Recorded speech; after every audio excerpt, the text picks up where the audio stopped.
बिस्मिल्लाहिर्रहमानिर्रहीम। मेरी भाभी बांझ थी। उसने घर के सहन के कोने पर बड़ा सा गड्ढा खोदा हुआ था, जहां पर वो रोज रात को जाकर बैठ जाया करती। और अगर कोई उठाने की कोशिश करता तो वो चिल्लाकर उसे धमकी देती कि दूर रहो, वरना तुम कभी मां नहीं बन सकोगी। उसकी ये मंतक सुनकर मैं दंग रह जाती। मुझे अब भाभी पर शक होने लगा था। एक रोज सहन के उस कोने पर जाकर मैं खुद बैठी तो पैरों तले जमीन निकल गई, क्योंकि वहां तो मेरा नाम किरण है। मेरी उम्र 20 साल है। हम 3 बहन भाई हैं। मेरा एक भाई और 2 बहनें हैं। मैं सबसे छोटी हूं। मेरी बाजी की शादी हो गई थी, पर मेरे वालिदैन ने कहा जब तक हमने अपनी दूसरी बेटी की शादी ना की तब तक बेटे की शादी नहीं करनी। लेकिन मेरे भाई ने जिद शुरू कर दी। हम उसकी शादी नहीं करना चाहते थे, क्योंकि वो अभी तक कोई काम काज भी नहीं करता था। उससे काम करने का शौक भी ना था। आखिर उसकी जिद के आगे माँ बाप ने घुटने टेक दिए और कहा कि पहले काम शुरू करो, फिर शादी करेंगे। उसने बेदिली से काम शुरू कर दिया, और वो इतना ले ही आता कि एक वक्त की रोटी बन जाती। अम्मा ने उसके लिए लड़कियां देखना शुरू कर दी। वो बहुत खुश था। आखिर अम्मा ने अपनी भांजी को अपने बेटे के लिए पसंद कर लिया। जब उससे बात पक्की हो गई, शादी की तैयारियां शुरू हो गईं, वो परेशान रहने लगा। सारा सारा दिन काम पर रहता, घर रात को देर से आता। जब पूछते तो कह देता कि काम था बहुत ज्यादा। ना जाने उसे क्या हो गया था। वो घर में सबसे बहुत कम बात करता था। आखिर उसकी शादी का दिन भी आ गया, पर शादी वाले दिन उसको नोट कर रही थी। उसकी आंखों के गिर्द हल्के थे। आंखें भी शब बेदारी की वजह से लाल थीं। हम अपनी भाभी को रुखसत करके घर ले आए। भाभी बहुत खुश थीं। शादी के बाद भाभी बहुत खुश रहने लगी और मेरी बहुत अच्छी दोस्त भी बन गई। मुझे कहती कि मैं तुम्हारे भाई को पसंद करती थी, कैसे किस्मत ने मुझे मिला दिया। मैं तो बस उसके लिए दुआएं मांगती थी, वो मुझे मिल जाए। भाभी बहुत खुश रहती थी। एक दिन रात के वक्त मुझे नींद नहीं आ रही थी। मैं कमरे से बाहर निकली, देखा कि भाभी बाहर सहन में पड़ी चारपाई पर बैठी रो रही थी। ना जाने उन्हें क्या हुआ था।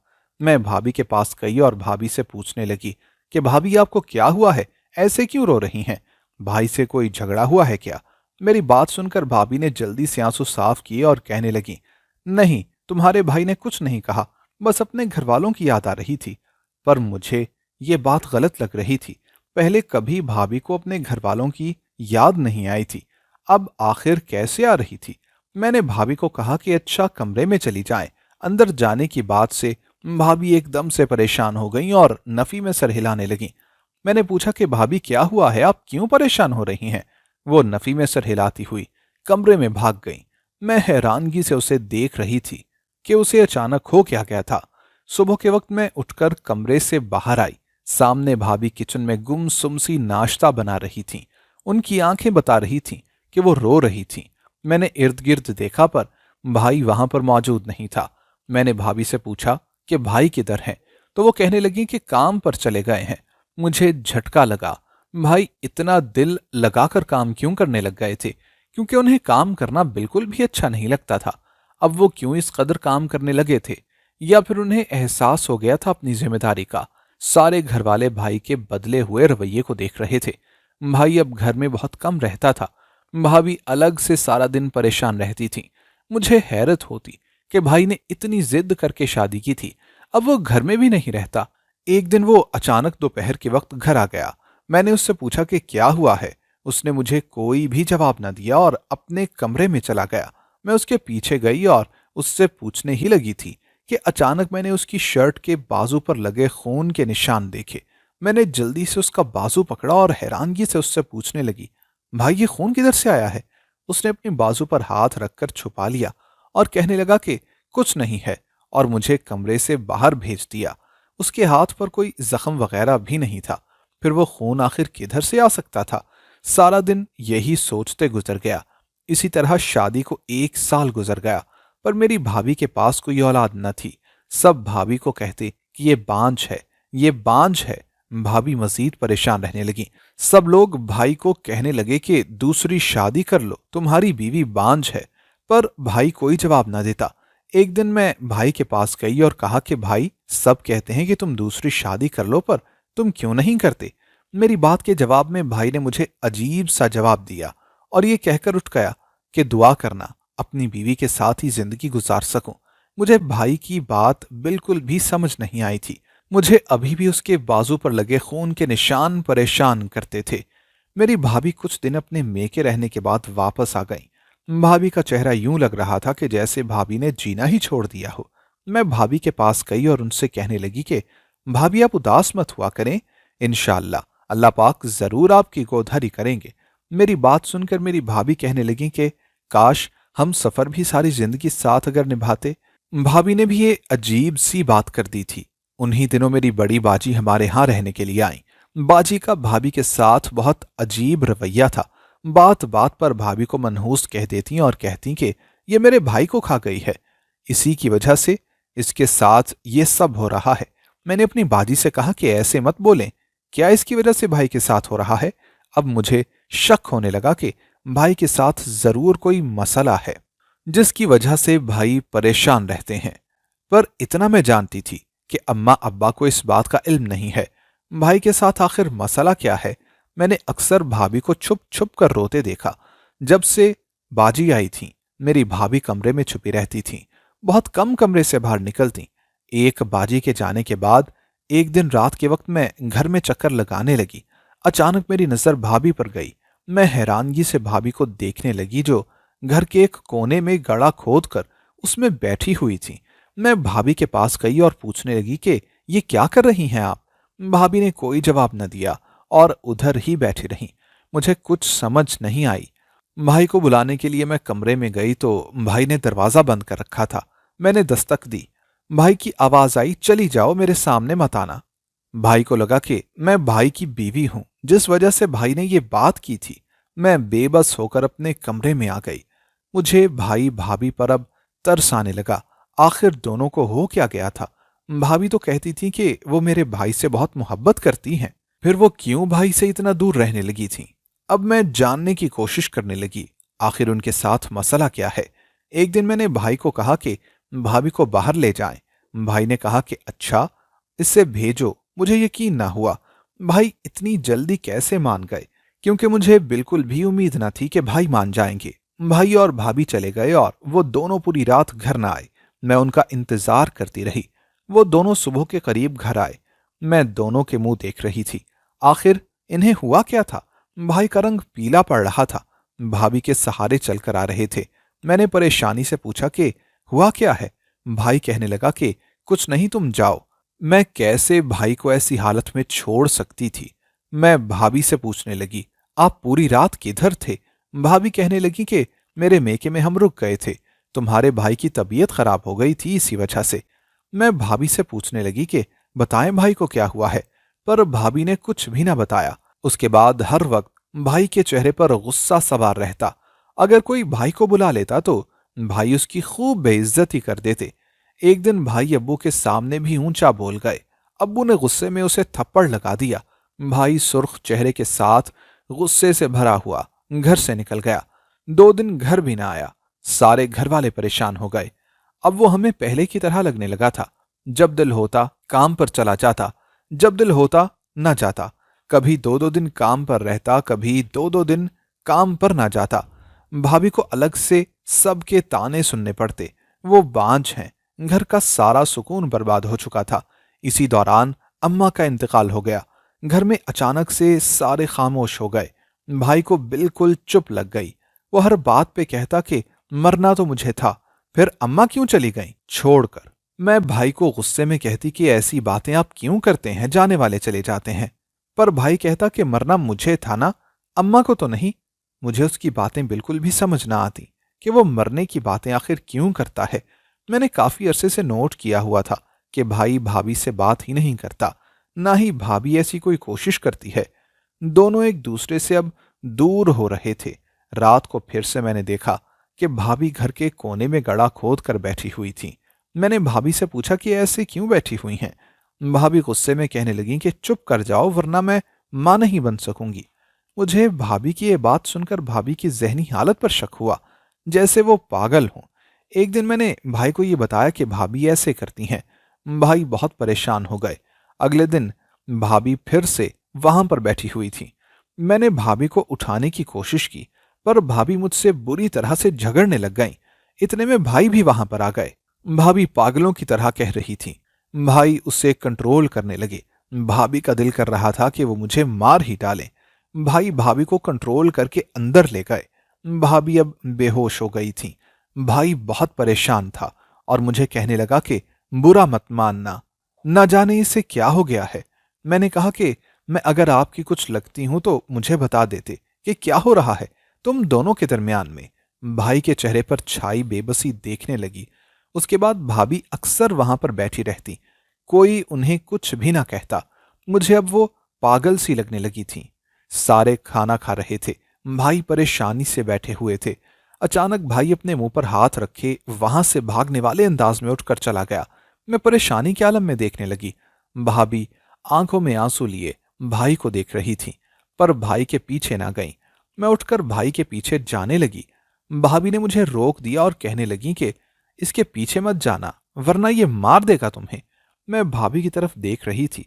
वो आज बिल्कुल ही पागल लग रही थी। मैं उनकी बात को इग्नोर करके भाई की तरफ गई, पर दरवाजा बंद था। मुझे भाई के चीखने की आवाज आ रही थी, जैसे वो चिल्ला चिल्ला कर रो रहा हो। मैं एकदम से परेशान हो गई। भाई को हो क्या गया है और वो क्यों इस तरह से चिल्ला रहे हैं। अंदर से चीजें गिरने की आवाज भी आ रही थी। मैं दरवाजे पर जोर जोर से दस्तक देने लगी, पर शायद भाई के कानों में अपनी आवाज के अलावा कुछ भी नहीं जा रहा था। मैं वहां से चली गई और भाभी से पूछने लगी कि प्लीज बताएं कि भाई ऐसा क्यों कर रहा है, क्या हुआ है भाई को। भाभी ने मुझे कुछ भी ना बताया, मेरी किसी बात का जवाब ना दिया। भाई सारा दिन कमरे से बाहर ना निकला। रात के वक्त जब वो कमरे से बाहर निकला, उसकी शर्ट पर खून लगा हुआ था। मैं आंखें फाड़े उसकी शर्ट पर लगा खून देख रही थी और पागलों की तरह उससे पूछने लगी कि भाई ये खून किधर से आया है। हालांकि उसके जिस्म पर कोई जख्म भी ना था, फिर ये खून मुझे डराने लगा था। भाभी की बात मेरे कान में गूंजने लगी कि इसके पास मत जाना वरना ये मार देगा तुम्हें।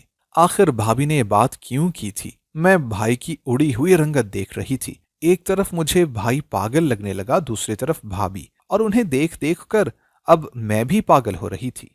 एक दिन भाभी घर के कोने में बैठी तो मैंने सोचा कि मैं भी जाकर बैठ जाती हूँ। आखिर भाभी वहां पर क्यों ये सोचकर बैठी हैं। अगर वो वहां पर नहीं बैठेंगी तो उनकी औलाद नहीं होगी। मैं वहां पर कोने में गई और उस गड़े के पास बैठ गई, पर वहां देखकर मेरी जान निकल गई। वहां पर तो खून के छींटे पड़े हुए थे। मैं एकदम वहां से उठ गई और भागकर अपने कमरे में आई। मेरा दिल बुरी तरह से घबराने लगा था कि ये सब हो क्या रहा था। वो खून कहां से आया। भाई की शर्ट पर भी खून लगा हुआ था। आखिर ये खून किधर से आ रहा था। मैं बहुत परेशान हो गई, मेरी जान पे बन गई थी। उन्हीं दिनों फिर से बाजी आई हुई थी। बाजी जितने दिन घर में रही सब कुछ ठीक रहा। न भाभी गड्ढे के पास जाती, भाई सुबह के वक्त मामूल के मुताबिक काम पर चले जाते। जैसे ही बाजी वापस चली गई, फिर से भाई और भाभी वैसे ही हो गए थे। अब मुझे लगने लगा था कि जानबूझकर ये ऐसा करते हैं, क्योंकि बाजी के सामने तो ये बिल्कुल ठीक होते हैं। पर एक बात मुझे परेशान कर रही थी, जो भाई की शर्ट पर अक्सर खून लगा होता था वो किधर से आता था। एक दिन भाई और भाभी ना जाने किधर गए। मैं भाई के कमरे में गई और इर्द गिर्द देखने लगी। भाई का कमरा हर तरह से बदल गया था। मैंने साइड टेबल का दराज खोलकर देखा, वो पूरी दराज ही दवाइयों से भरी हुई थी। मुझे क्या मालूम था कि वो किस चीज की दवाएं हैं। मैं बस वो देख रही थी। फिर मैंने दूसरा दराज खोलकर देखा, उसमें बहुत सारी फाइल्स पड़ी हुई थी। मैं वो फाइल्स उठाकर देखने लगी, उसमें ना जाने क्या क्या था। मुझे किसी चीज की भी कुछ समझ ना आई, क्योंकि मैं इतना पढ़ना लिखना नहीं जानती थी। पर मैंने एक फाइल उठा ली और सोचा कि किसी पढ़े लिखे दोस्त से पूछ लूंगी कि ये किस चीज की फाइल है और इसमें क्या लिखा हुआ है। अचानक मुझे ख्याल आया कि भाभी की बहन भी तो पढ़ी लिखी है, उसी से पूछ लूंगी। मैंने वो फाइल निकाली और जब भाई लोग आ गए तो सोचने लगी कि कोई बहाना बनाकर जाऊं भाभी की बहन के घर। मैं बाजार जाने का बहाना करके भाभी की बहन के घर गई और उसे फाइल दिखाई। वो कभी फाइल देखती तो कभी मेरा मुंह। उसकी रंगत जर्द पड़ रही थी। मैंने उससे पूछा कि क्या हुआ है। वो परेशान सी बोली कि कुछ नहीं हुआ, ये बस वैसे ही फाइल है, कोई परेशानी वाली बात नहीं है। मैं उसकी बात पर यकीन करके घर आ गई, पर मुझे परेशानी हो रही थी। दिन फिर से गुजरने लगे। भाई बहुत बदल गया था, वो बहुत कमजोर हो गया था। एक दिन मैं भाभी के साथ बाजार गई। सारी शॉपिंग करने के बाद अचानक मेरी नजर भाई पर गई, जो अपनी गाड़ी में शायद कहीं जा रहा था। उसके हाथ पर खून लगा हुआ था। मैं जल्दी से रिक्शे में बैठी और उससे कहा कि इस गाड़ी के पीछे जाओ। अचानक भाई की गाड़ी अस्पताल के सामने जा रुकी। भाई को अचानक से दो डॉक्टर्स ने पकड़ लिया और उसे अस्पताल में ले गए। मेरी भाभी मुझे आगे जाने से रोक रही थी, पर मैं जल्दी से अंदर गई। जैसे ही मैं उस कमरे में दाखिल हुई, मेरी जान निकल गई। वो बुरी तरह से खांस रहा था। मैं हक्का बक्का उसे देख रही थी। जैसे ही उसकी मुझ पर नजर पड़ी और अपनी बीवी पर, उसके आंसू गिरने लगे। उसने आंखें बंद कर ली। भाभी उसके पास गई, पर वो बेहोश हो चुका था। मुझे अभी भी कुछ समझ नहीं आ रही थी कि इसे हो क्या रहा था। उसकी शर्ट पर खून लगा था, जो मुझे परेशान करने लगा। डॉक्टर्स ने हमें बाहर भेज दिया। न जाने वो लोग अंदर क्या कर रहे थे। रात के वक्त हम लोग भाई को लेकर घर आ गए, और मुझे डॉक्टर्स ने भाई भाभी ने कुछ भी ना बताया। मैंने भाई से पूछने की बहुत कोशिश की, पर वो कहने लगे कि मैं नहीं बताऊंगा, अब्बा को भी कुछ मत बताना। उसके बाद कुछ दिन ही गुजरे कि अचानक वो हुआ जिसका किसी ने सोचा भी ना था। भाभी मां बनने वाली थी। मुझे तो बिल्कुल भी यकीन नहीं आ रहा था, क्योंकि सबने यही कहा था कि भाभी बांझ है। भाई ने जब ये बात सुनी, वो परेशान हो गया। मुझे समझ ना आई कि इतनी बड़ी खबर सुनकर भाई को आखिर खुश होना चाहिए था, लेकिन वो इतने परेशान क्यों हो गए हैं। भाभी भी परेशान हो गई। भाई कहने लगे कि मुझे यहां पर नहीं रहना, कहीं दूर जाना चाहता हूं। मैंने भाई को कहा कि पागल हैं क्या? क्या हो गया है? क्यों दूर जाना चाहते हैं? अब तो आपकी औलाद भी इस दुनिया में आ जाएगी। फिर अब आप क्यों उदास और परेशान हैं? और अपने इतने सालों की ये उदासी अब खत्म कर दें और मुझे बताएं कि हुआ क्या है आपके साथ। आपके कपड़ों पर खून किधर से आता है?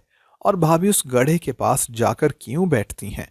मेरी बात सुनकर भाई कहने लगा कि वक्त तुम्हें सब कुछ बता देगा, तुम फिक्र मत करो। अब मुझे हैरत होती कि अब जब भाभी उस गड्ढे के पास बैठ जाती। मैंने भाभी से पूछा, अब क्यों यहां पर बैठती हैं? अब तो आप मां बनने वाली हैं। अब तो आपको यह भी खतरा नहीं है कि आप मां ना बन सकेंगी। मेरी बात सुनकर भाभी कहने लगी कि मैं अपने आने वाले बच्चे को खुशियां देना चाहती हूं। मुझे आज सच में भाभी पागल लगने लगी थी। उस गधे के पास बैठने से उनके आने वाले बच्चे को कौन सी खुशियां मिल सकती थी? अब मेरा दिल इस घर से भर गया था। जब से भाई की शादी हुई थी, इस घर में एक पल के लिए भी सुकून नहीं आया था। अब मुझे बड़ी बाजी की बातें याद आती। बाजी ठीक ही कहती थी। ये भाभी की ही मनहूसियत थी। ना जाने उसने भाई को क्या कर दिया था, जो भाई भी ऐसा हो गया था। दिन गुजरने लगे। भाभी पागलों की तरह बातें करने लगी। भाई यूं लग रहा था कि जैसे अभी मर जाएंगे। वो ऐसे हो गए थे।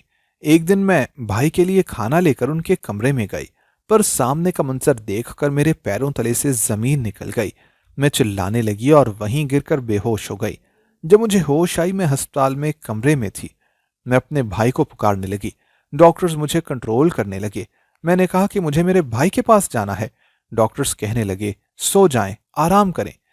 डॉक्टर और ना जाने मुझे क्या कुछ कह रहा था, पर मेरी आंखों के सामने भाई का चेहरा था। भाभी थी। मेरा दिल बंद होने लगा। डॉक्टर ने एकदम से मुझे इंजेक्शन लगाया और मैं बेहोश हो गई। जब दूसरी दफा मुझे होश आई, मैं कुछ बेहतर महसूस कर रही थी। मैं रोते हुए डॉक्टर की तरफ देख रही थी। वो मेरे पास आकर पूछने लगे कि कैसी हैं अब आप? मैंने नफी में सर हिला दिया कि मैं ठीक नहीं हूं, मुझे भाई के पास जाना है। वो कहने लगे कि तुम यहां 3 साल से कोमा में हो। डॉक्टर की बात सुनकर मुझे हैरत का झटका लगा। मैं इर्द गिर्द देखने लगी। मतलब मैंने अपनी जिंदगी के 3 साल नहीं जिए। डॉक्टर की अगली बात सुनकर मुझे अपने कानों पर यकीन न आया। तुम्हारी भाभी जानती हो पागल थी। कभी उन्हें कुछ हो जाता तो कभी कुछ और। पहले वो बिल्कुल ठीक थी, उन्हें कुछ भी नहीं था। पर जब उन्हें पता चला था तुम्हारे भाई के बारे में, वो पागल होने लगी। ऊपर से औलाद के ना होने का दुख। उसने पहली दफा उस जगह पर तुम्हारे भाई को तड़पते देखा था, जिधर उसने गड्ढा खोद रखा था। फिर वो हमेशा वहां पर अपने हाथों पर कट लगाकर खून के छींटे फेंक कर कहती कि वो भी अपने शौहर के साथ ही मर जाएगी, और तुम्हें कहती कि वो उस जगह से उधर बैठती है कि वो मां बन जाए। पर वो पागल हो चुकी थी। और तुम्हारा भाई जिंदगी के हर लम्हे में जिंदगी और मौत से लड़ा। उसे अपनी शादी से कुछ दिन पहले ही पता चला था कि उसे ब्लड कैंसर है, और उसे शुरू से ही मेरे पास इलाज चल रहा था। तुम्हारी भाभी उससे बहुत प्यार करती थी। उस दिन भी वो जिंदगी और मौत से लड़ रहा था। उसकी नाक और मुंह से खून बह रहा था जब उसकी सांसें बंद हो गईं। तुम्हारी भाभी ने भी खुदकुशी कर ली, पर हमने तुम्हारे भतीजे को बचा लिया। तुम्हारा भाई और तुम्हारी भाभी इस दुनिया में अब नहीं है। डॉक्टर की बात सुनकर मैं बुरी तरह से रोने लग गई। डॉक्टर ने कहा कि आखिरी दफा तुम्हारे भाई से मैंने वादा किया था कि मैं तुम्हारे बेटे का ख्याल रखूंगा और तुम्हारी बहन से शादी करूंगा, क्योंकि तुम्हारे वालिद भी अब इस दुनिया में नहीं है और तुम मेरी जिम्मेदारी हो। इतना बड़ा सदमा बर्दाश्त करना मेरे लिए मुश्किल था, पर मुझसे डॉक्टर ने शादी कर ली और मुझे संभाल लिया। दोस्तों, अगर आपको हमारी आज की कहानी पसंद आई हो तो लाइक करना और कमेंट करना हरगिज ना भूलिएगा। और अगर आप मुस्तकबिल में भी ऐसी कहानियां सुनना चाहते हैं तो हमारे चैनल को सब्सक्राइब करते हुए घंटी का बटन जरूर दबाइएगा। अल्लाह हाफिज।